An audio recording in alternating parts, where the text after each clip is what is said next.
Velocity over perfection. The science of starting before you are actually ready.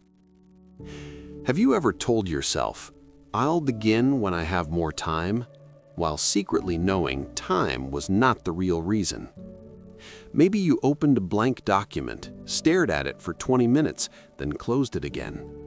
Maybe you bought the course, saved the videos, organized the notes, made the plan, and still never started. Maybe you said, "I'm just preparing," when what you really meant was, "I'm afraid to begin before I know I'll be good." Maybe you have been waiting for confidence to arrive, like a permission slip. And maybe the hardest part is that from the outside, your delay looks responsible. It looks thoughtful. It looks intelligent. But inside, it feels like something else. It feels like your life is staying in the same place while your mind keeps pretending it is moving. If that sounds like you, then this story is for you. Because once there was a man who confused perfection with safety for so long that he nearly built an entire life around hesitation.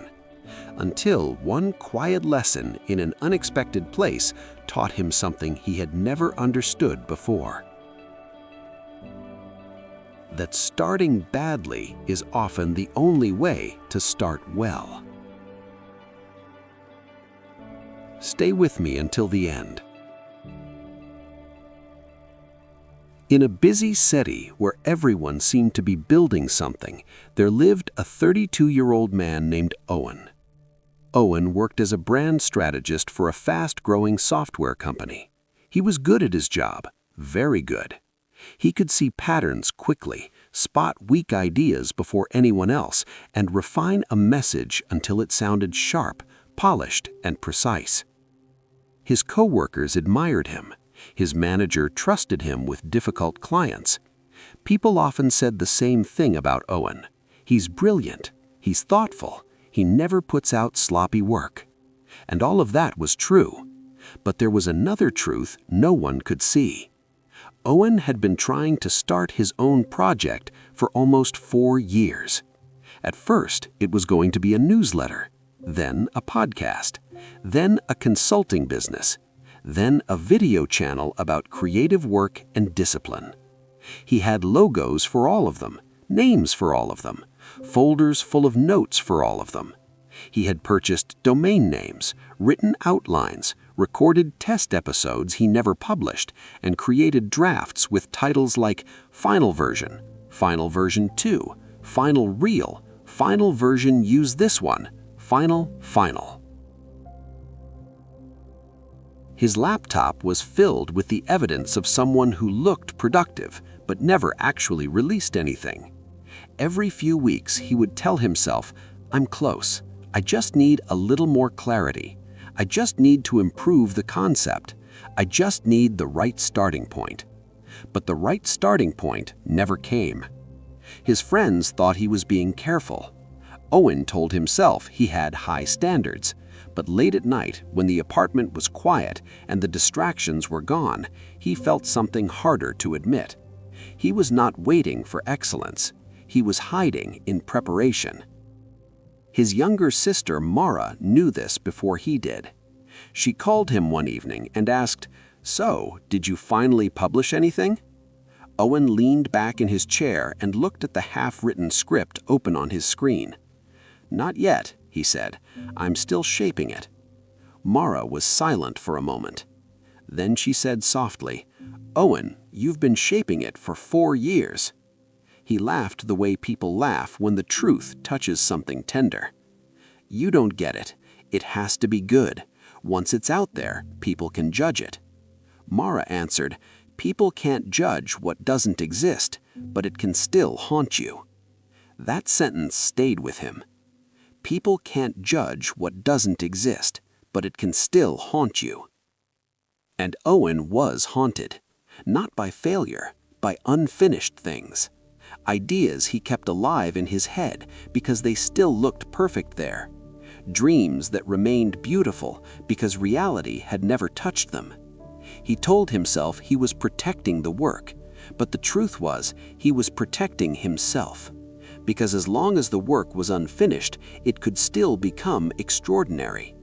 Once he released it, it might only be ordinary, and Owen had quietly decided that ordinary was unbearable. So he delayed and delayed and delayed, until one Tuesday afternoon, something happened that cracked his illusion open. At work, his team was preparing a campaign pitch for a major client. Owen had been asked to develop the core concept. He had spent 6 days refining it. He adjusted language, rearranged slides, changed headlines, rewrote the opening twice, then 3 times, then again. He wanted the presentation to feel undeniable. But when the meeting began, his section wasn't ready, not really. He asked for 15 more minutes, then 20. His manager frowned. "We're presenting in an hour." "I know, I just need to fix a few things." Across the table, a younger teammate named Caleb opened his laptop. "I made a rough version last night. It's not polished, but maybe it helps." They put Caleb's rough version on the screen. It was not elegant. It was not perfect. Some phrases were clumsy. A few visuals needed work. But the idea was clear. The story moved. The direction made sense. By the end of 10 minutes, the team had improved it together. By the end of the hour, they had something strong, something usable, something real. And as Owen sat there, watching everyone respond to a version that existed instead of waiting for a version that didn't, he felt something collapse inside him. Not anger, not humiliation exactly, recognition. The client loved the pitch. The meeting went well. No one blamed Owen. No one embarrassed him. But when he got home that night, he didn't turn on the lights. He sat on the edge of his bed and stared at the floor. Then he opened one old folder, then another, then another. Drafts, notes, outlines, plans, perfect beginnings to things that had never begun. For the first time, he saw the pattern clearly. Perfection had not improved his life. It had postponed it. He whispered out loud, almost angrily, "What if I'm stuck because I'm not ready? What if I'm stuck because I keep waiting to feel ready first?" That question unsettled him, because if it was true, then the thing stopping him was not a lack of talent or time or resources. It was his devotion to a feeling that never came. 3 days later, Mara called again. "There's a workshop this Saturday," she said. "It's run by a retired physics teacher outside the city. Small group. People who feel blocked, overwhelmed, hesitant. You're going." Owen sighed. "A workshop?" "Yes," Mara said, "and before you say no, I already paid for it." He almost argued. He almost said he was too busy. He almost said he already knew what his problem was.